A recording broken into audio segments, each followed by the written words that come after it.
This video shows the reconstruction of a real incident that occurred early in the morning at Horizon Platforms MEWP rental yard in March 2021 in the UK. It demonstrates how easily accidents can happen when loading or unloading mobile elevating work platforms onto delivery vehicles.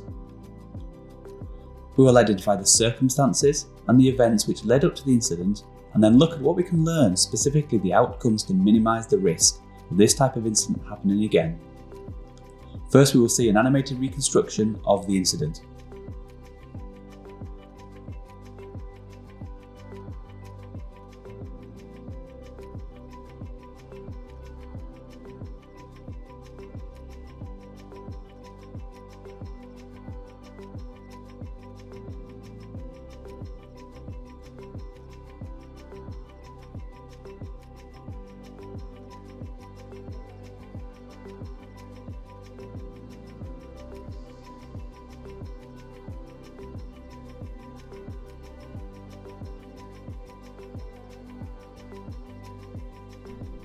Now we will examine the specific safety violations that led to the incident.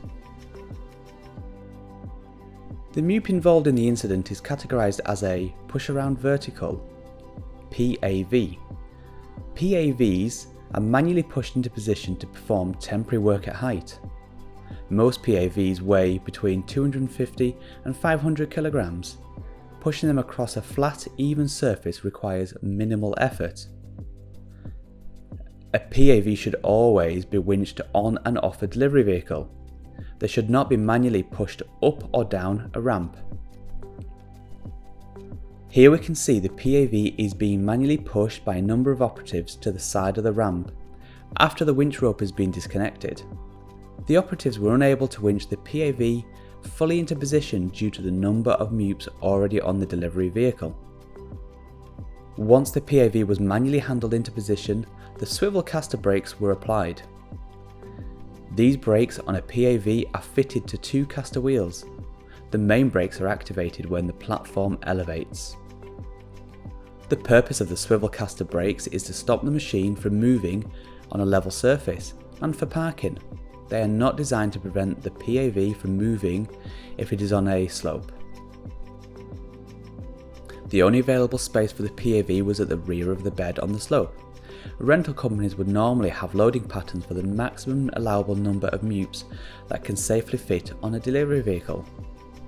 On this occasion, the PAV was positioned on the side of the rear sloping part of the bed. The PAV is now on the ramp of the delivery vehicle, with the swivel caster brakes applied.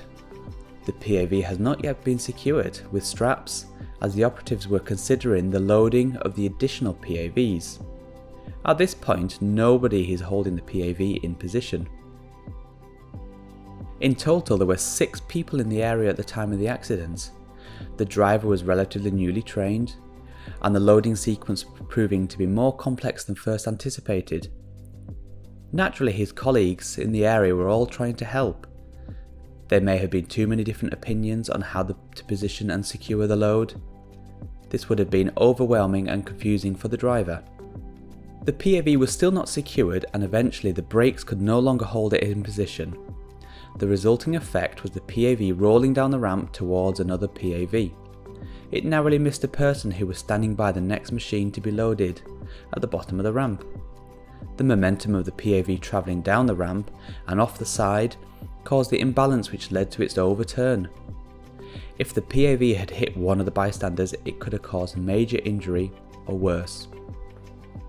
The key learning outcomes to this incident are: there were already multiple MEWPs on the bed. This meant any additional MEWPs, in this case PAVs, needed to be positioned on the sloping part of the bed at the rear. This would have been extremely difficult. The driver should have followed the safe work procedures provided by the employer and stopped the work and reported the issue.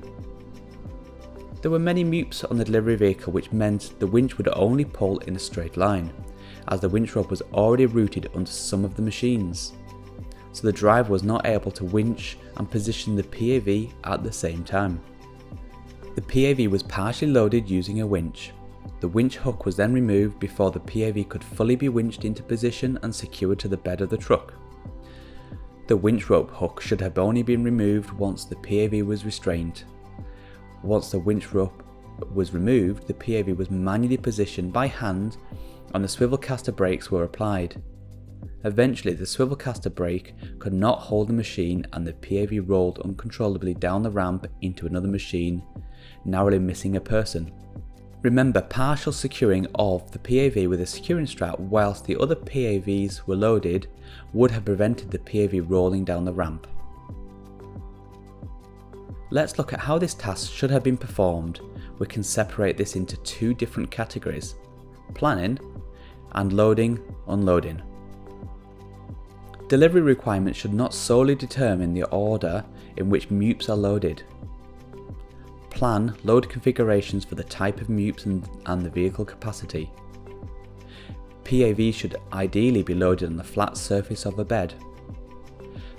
Be aware of the hazards of manoeuvring and securing a PAV on a slope.